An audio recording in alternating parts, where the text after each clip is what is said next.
How to leave Facebook Marketplace seller feedback. Hello everyone, I am Bishaka and welcome to our channel. I will take you through the step-by-step process on how to leave Facebook Marketplace seller feedback.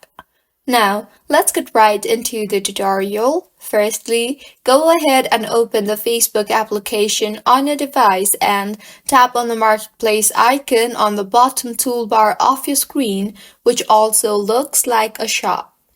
You will be led to your Marketplace. Now tap on your profile option on the top right of your screen beside the search icon. You will see the inbox option. Tap on that and you will be able to see all the messages in your marketplace. Go ahead and tap on the messages that you want to leave a feedback in. You will then see the option for rate seller. Tap on that. You will firstly be asked if you bought the item or not.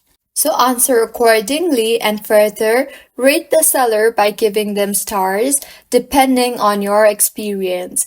You can also select any of the options on the What Could Be Improved tab.